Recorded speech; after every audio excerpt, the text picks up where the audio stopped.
আচ্ছা ওই প্রার্থনাটা বলে দাও, অসৎ সঙ্গটা বলে প্রার্থনাটা বলে দাও। প্রার্থনা অসৎ সঙ্গ হইতে ছাগলদের বোঝা যাবে না কিছু না।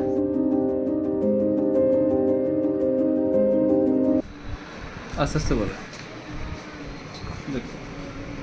এইদিকে তাকিয়ে বলো। দেখো ভিডিও করছে কই? ভিডিও করছে একটু একটু বলো, একটু অসৎ সঙ্গ হইতে এই ভিডিও করছে একটু পোজ দাও একটু পোজ দাও একটু বলো। একটু গালে হাত দিয়ে পোজ দাও সো ওরিয়েন্টেশন অনেক অসৎ এসছে। সঙ্গ হইতে ওটা বলো, অসৎ সঙ্গ হইতে ওটা বলো। অসৎ সঙ্গ হইতে বলো, গালে পোজ দিয়ে বলো, গালে পোজ দিয়ে বলো, ভিডিও করছে।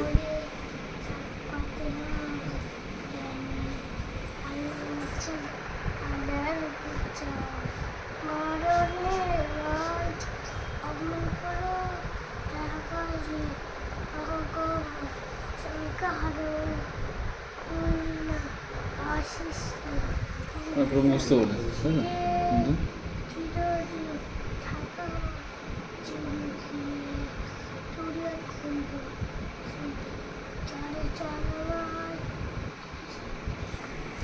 কিন্তু এই যে না করছে, কথা বলতে হবে। কথা বলতে নাম করতে টপ টপ করে কিছু বুঝতেই পারিনি। এখন তো মোটামুটি ভাবে কথার দিক থেকে তো সব কিছুই বলে, মানে দেখতে গেলে ওর ঠিক আছে, তবে মানে আমাদেরকে একটু আমার মনে হয় টাইম দিতে হবে আরো বেশি। পিছনে।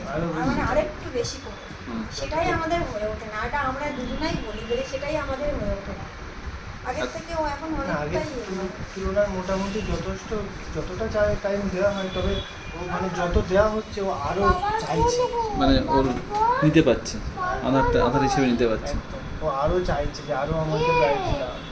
এরকমভাবে বলে ডাক্তার আঙ্কেল কিন্তু দেখছে। এখন যেগুলো ইনস্ট্রাকশন দিচ্ছেন সবই ফলো করছে, আর এমনিতে কথাবার্তা তো সবই বলছে, কেন অনুষ্ঠান আসার পর থেকে তো কিছু না কিছু বলেই যাচ্ছে, হ্যাঁ, এবং সবই ঠিকঠাক বলছে, এই না যে উল্টো পাল্টা বলছে। কাল রাত্রে আমি মনে করি চামচ দিয়ে একটা খাবার খাচ্ছি, ওকে বললো যে আমি চেয়ারে বসবো, চেয়ারে বসলো, বসে বললো আমার খাবার দাও, ওকে প্লেটে করে দিতে হলো। হ্যাঁ, আমি বললাম, ওর মা বললো ওকে খাইয়ে দেবো, বললো না আমাকে চামচ দাও, আমি নিজে খাবো। ওই চামচ দিয়ে ও নিজেই খেলো। আচ্ছা আচ্ছা। আমাকে দেখছি যেহেতু আমি পাশে বসে চামচ দিয়ে খাচ্ছি, তো চামচ দিয়ে ও নিজেই খাবে। যে ঠিক আছে, ওগুলো ঠিক আছে, একটা এগুলো ফলো করতে